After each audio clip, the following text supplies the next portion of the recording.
Mga alaga ko po, oh, si Yuki, tsaka si Snow. Ang sweet.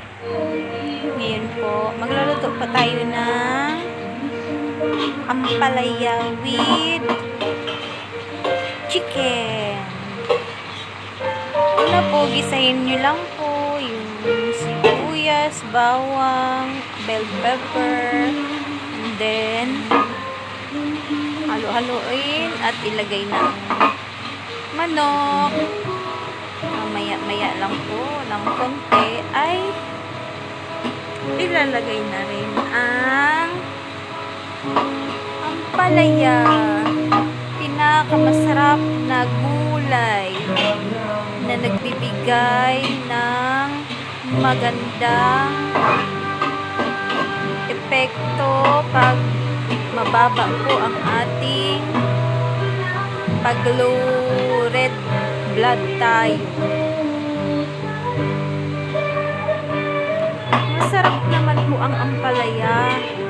Sanayan lang po yan. Sa una po talaga, sobrang di mo gugustuhin ang pait. Kahit pa sabihin, ugasan daw po ng tubig na may asin. Pero talagang may ampalaya talaga na sobrang pait. Meron din namang hindi na kailangang hugasan sa may maasin, ay may asin na tubig.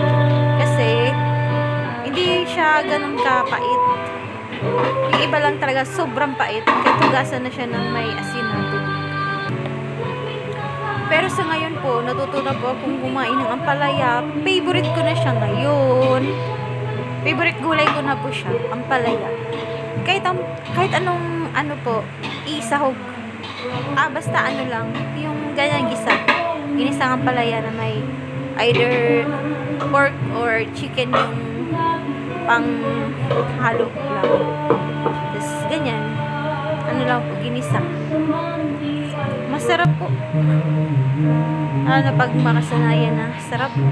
Kaya ko po siya ulamin ng 2 araw. 2 araw straight yun. Almusal, tanghali, hapunan. Favorite ko na nga po siya ngayon. Ha? Sarap niyan. Ngayon naman, maghuhugas na ako ng pinggan. At sobrang dami ko nang hugasin. Diba? Ang gulo-gulo na ng kusina ko. Ang dami kong hugasin. May mga alaga pa akong mababait.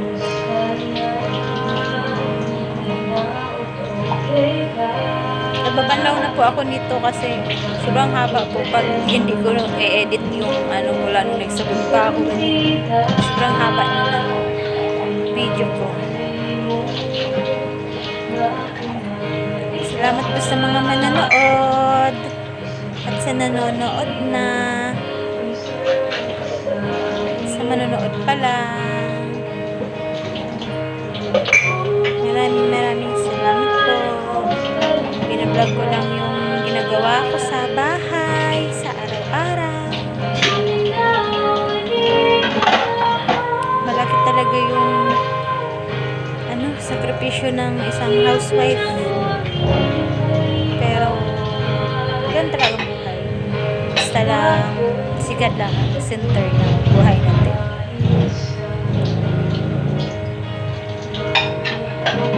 Ganito talaga ang buhay natin.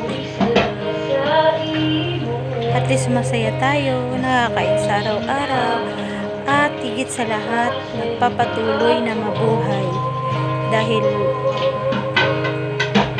pinupala pa rin tayo at tayo po'y nakakamulat pa rin sa araw-araw at buhay pa rin sa araw-araw.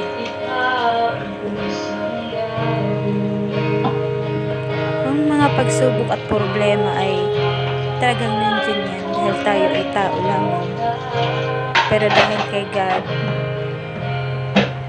basta alay mo lang yung buong buhay mo, yung pagsasama niyo bilang pamilya, less worries. God will provide.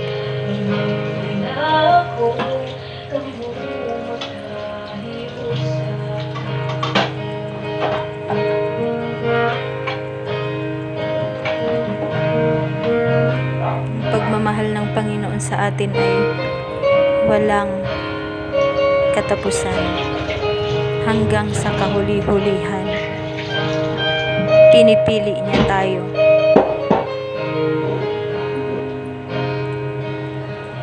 Dahil mayroon tayong kalayaang pumili, sabi po niya, naway piliin niyo naman ako. Sana'y piliin natin siya. Maraming struggles, pero piliin pa rin natin siya at mabuhay tayong naaayon sa gusto niya. Inaamin ko po talaga na dahil nandito na kami sa malayo sa church, bihira na lang kami nakapag-church, pero sobrang nalulungkot ako na bihira na lang kami nakaka-church, pero pipilitin ko talagang nakaka-church kami.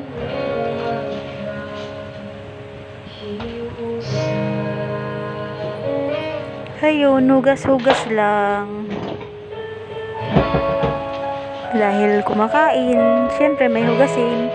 Hugasan na lang pagkatapos kumain.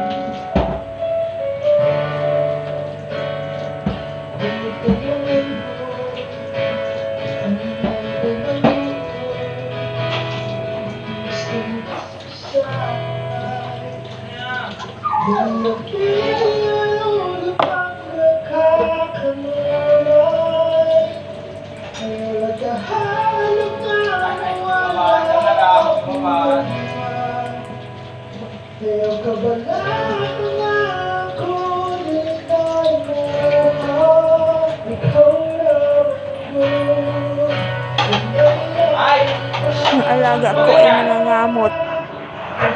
Naririnig sa sounds.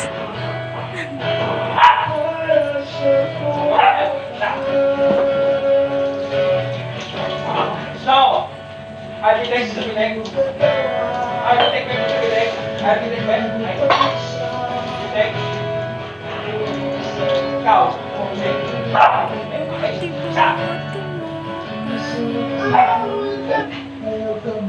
Saan mo? Sa bawat araw, kay laging tapat kong magmahal.